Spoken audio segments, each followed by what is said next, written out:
ಎಲ್ರಿಗೂ ನಮಸ್ಕಾರ. ನೀವು ನೋಡ್ತೀರಾ ಲಾ ಲೈಫ್. ನಾನು ನಿಮ್ಮ ಕೇಶವ್.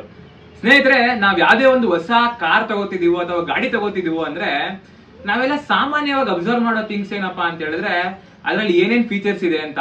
ಉದಾಹರಣೆಗೆ ಗಾಡಿ ಸನ್ರೂಫ್ ಇದೆಯಾ, ಅಥವಾ ಎಷ್ಟು ಏರ್ ಬ್ಯಾಗ್ಸ್ ಇದಾವೆ, ಮತ್ತೆ 360 ಡಿಗ್ರಿ ಕ್ಯಾಮ್ರಾ ಇದೆಯಾ, ಮತ್ತೆ ಇನ್ಫೋಟೈನ್ಮೆಂಟ್ ಸಿಸ್ಟಮ್ ದೊಡ್ಡದಾಗಿದ್ಯಾ ಅಂತ ಈ ತರ ವಿಷಯಗಳನ್ನ ಮಾತ್ರ ಪರಿಗಣಿಸ್ತೀವಿ. ಆದ್ರೆ ಅದ್ರ ಜೊತೆಗೆ ಕಂಪಲ್ಸರಿಯಾಗಿ ತಗೋಬೇಕಾಗಿರುವ ಒಂದು ಇನ್ಶೂರೆನ್ಸ್ ಬಗ್ಗೆ ಯಾರು ಕೂಡ ತಲೆ ಕೆಡಿಸ್ಕೊಳ್ಳೋದಿಲ್ಲ. ನಾ ಯಾಕೆ ಈ ವಿಷಯನ ಹೇಳ್ತಾ ಇದ್ದೀನಿ ಅಂತ ಹೇಳಿದ್ರೆ, ನಾವು ಯಾವ್ದೇ ಒಂದು ಕಾರ್ ತಗೋತಿದೀವಿ, ಉದಾಹರಣೆಗೆ ಒಂದು 15 ಲಕ್ಷದಿಂದ 20 ಲಕ್ಷ ರೂಪಾಯಿ ಬೆಲೆ ಬಾಳುತ್ತೆ ಅಂದ್ರೆ ಅದಕ್ಕೆ ನಾವು ಕಮ್ಮಿ ಅಂದ್ರೂ 1 ರಿಂದ 1.5 ಲಕ್ಷದಷ್ಟು ಇನ್ಶೂರೆನ್ಸೇ ಕಟ್ಟಿರ್ತೀವಿ. ಹಾಗಾಗಿ ಈ ಒಂದು ಇನ್ಶೂರೆನ್ಸ್ ಅಲ್ಲಿ ಏನೇನ್ ಕವರ್ ಸಿಗುತ್ತೆ ಮತ್ತೆ ಏನೇನ್ ಆಡ್ ಆನ್ ಸಿಗುತ್ತೆ ಅದನ್ನ ನಾವು ಗಮನಿಸಬೇಕಾಗಿರುವಂತದ್ದು ಭಾರಿ ಇಂಪಾರ್ಟೆಂಟ್ ಆಗುತ್ತೆ. ಸೊ ಹಾಗಾಗಿ ನಾನು ಈ ವಿಡಿಯೋದಲ್ಲಿ ಪ್ರತಿಯೊಬ್ರು ಯಾವ್ದಾದ್ರು ಹೊಸ ಕಾರ್ ತಗೋತಿದ್ದೀರಾ ಅಂದಾಗ ಟಾಪ್ 5 ಆಡ್ ಆನ್ಸ್ ಅಥವಾ ಕವರ್ಸ್ ಏನೇನ್ ಇರಬೇಕು ಅಂತ ಗಮನಿಸಬೇಕಾಗಿರೋದನ್ನ ತಿಳಿಸ್ಕೊಡ್ತಾ ಇದ್ದೀನಿ. ಇದರಲ್ಲಿ ಟಾಪ್ 1 ಸಿಕ್ಕಾಪಟ್ಟೆ ಇಂಪಾರ್ಟೆಂಟ್. ಅದು ಯಾವ್ದು ಅಂತ ತಿಳ್ಕೊಳ್ಳೋದಕ್ಕೆ ಈ ವಿಡಿಯೋನ ಕಡೆವರೆಗೂ ನೋಡಿ. 5ನೇದು ರೋಡ್ ಅಸಿಸ್ಟೆನ್ಸ್ ಕವರ್ ಅಂತ.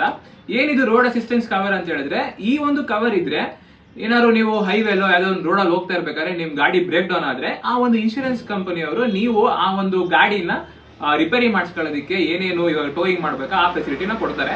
ಸೊ ಎಮರ್ಜೆನ್ಸಿಲಿ ಅಥವಾ ನೀವು ಗಾಡಿ ಹೋಗ್ಬೇಕಾದ್ರೆ ಏನಾದ್ರು ಗಾಡಿ ಬ್ರೇಕ್ ಡೌನ್ ಆದ್ರೆ ಆಗ ಆ ಒಂದು ಇನ್ಶೂರೆನ್ಸ್ ಕಂಪನಿ ನಿಮ್ಗೆ ಅಸಿಸ್ಟ್ ಮಾಡುತ್ತೆ. ಅದನ್ನ ರೋಡ್ ಅಸಿಸ್ಟೆನ್ಸ್ ಕವರ್ ಅಂತಾರೆ.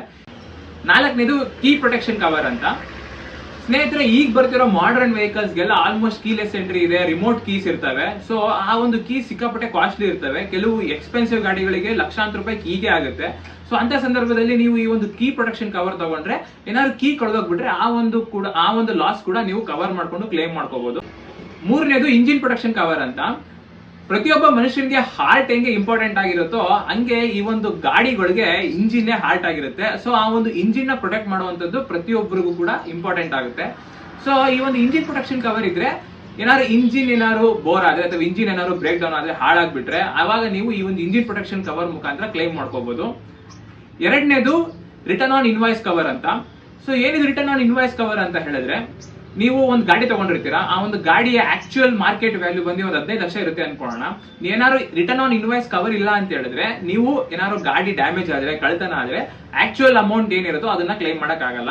ಒಂದ್ ವೇಳೆ ಈ ಒಂದು ರಿಟರ್ನ್ ಆಫ್ ಇನ್ವಾಯ್ಸ್ ಕವರ್ ಇದ್ರೆ ಆ ಮಾರ್ಕೆಟ್ ವ್ಯಾಲ್ಯೂ ಏನಿರುತ್ತೆ ಬ್ರ್ಯಾಂಡ್ ನ್ಯೂ ಕಾರ್ದು ಅಷ್ಟು ಕೂಡ ನಿಮ್ಗೆ ವಾಪಸ್ ಬರುತ್ತೆ. ನೀವು ಇನ್ನೊಂದು ಕಾರ್ ತಗೋಬಹುದು.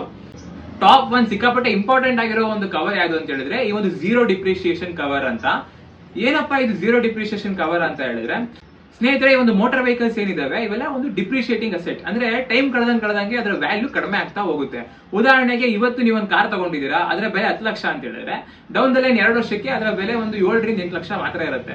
ಸೊ ಈ ಒಂದು ಝೀರೋ ಡಿಪ್ರಿಸಿಯೇಷನ್ ಕವರ್ ಏನಾದ್ರು ನೀವು ಇನ್ಶೂರೆನ್ಸ್ ಪಾಲಿಸಿ ತಗೊಂಡಿದ್ರೆ ಆಗ ನೀವು 10 ಲಕ್ಷ ರೂಪಾಯಿ ಕಾರ್ ತಗೊಂಡಿರ್ತೀರಾ ಅಂದ್ರೆ ಏನಾದ್ರು ಅದು ಗಾಡಿ ಡ್ಯಾಮೇಜ್ ಆದ್ರೆ, ಕಳ್ತನ ಆದ್ರೆ 10 ಲಕ್ಷನು ವಾಪಸ್ ಬರುತ್ತೆ. ನಿಮ್ ಕೈಯಾರೆ ಏನು ಹಾಕಂಗಿರಲ್ಲ.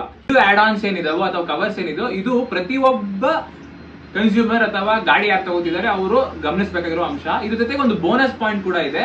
ಅದ್ಯಾವುದು ಅಂತ ಹೇಳಿದ್ರೆ ಕೋಪೇ ಪಾಲಿಸಿ ಅಥವಾ ಕೋಪೇ ಕವರ್ ಅಂತ. ಕೋಪೇ ಅಂತ ಹೇಳಿದ್ರೆ ಏನಂದ್ರೆ, ನೀವೇನಾದ್ರು ಗಾಡಿ ಏನಾದ್ರು ಡ್ಯಾಮೇಜ್ ಆಗಿರುತ್ತೆ ಅವಾಗ ನೀವೇನಾದ್ರು ಶೋರೂಮ್ ಅಥವಾ ಅದನ್ನ ರಿಪೇರಿ ಮಾಡ್ಸಕ್ ಹೋದಾಗ ಇನ್ಶೂರೆನ್ಸ್ ಕಂಪನಿಯವರು ಏನಂತಾರೆ, ನೀವೇನಾದ್ರು ಕೋಪೇ ಆಪ್ಟ್ ಮಾಡಿದ್ರೆ ಅಥವಾ ಕೋಪೇ ಪಾಲಿಸಿ ಇದ್ರೆ ಆಗ ನೀವು ಇಷ್ಟು % ಕಟ್ಟಬೇಕು, ಈ ಮಿಕ್ಕಿ ನಾವು ಕಟ್ತೀವಿ, ಅದನ್ನ ಆಮೇಲೆ ನೀವು ರಿವೆಂಬರ್ಸ್ ಮಾಡ್ಕೋಬೇಕಾಗಿರುತ್ತೆ ಅಂತ ಹೇಳ್ತಾರೆ.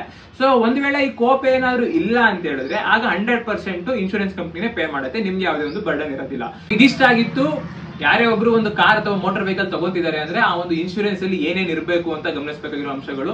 ಸೊ ಈ ಮಾಹಿತಿ ನಿಮ್ಗೆ ಇಷ್ಟ ಆಗಿದ್ದು ದಯವಿಟ್ಟು ಲೈಕ್ ಮಾಡಿ ಹಾಗೂ ಶೇರ್ ಮಾಡಿ. ಹಾಗೂ ನಿಮ್ ಫ್ರೆಂಡ್ ಸರ್ಕಲ್ ಅಲ್ಲಿ ಯಾರು ಹೊಸ ಗಾಡಿ ತಗೋತಿದ್ದಾರೆ, ಕಾರ್ ತಗೋತಿದ್ದಾರೆ ಅಂತ ಹೇಳಿದ್ರೆ ಈ ವಿಡಿಯೋನ ಅವರಿಗೆ ಶೇರ್ ಮಾಡಿ. ಸೊ ಇದೇ ರೀತಿ ಮಾಹಿತಿ ಉಳ್ಳ ಕಂಟೆಂಟ್ ಆಗಿ ನನ್ನ ಚಾನಲ್ಗೆ ಸಬ್ಸ್ಕ್ರೈಬ್ ಮಾಡ್ಕೊಳ್ಳಿ. ಮುಂದಿನ ವಿಡಿಯೋದಲ್ಲಿ ಸಿಗ್ತೀನಿ. ಅಲ್ಲಿವರೆಗೂ ನಮಸ್ಕಾರ.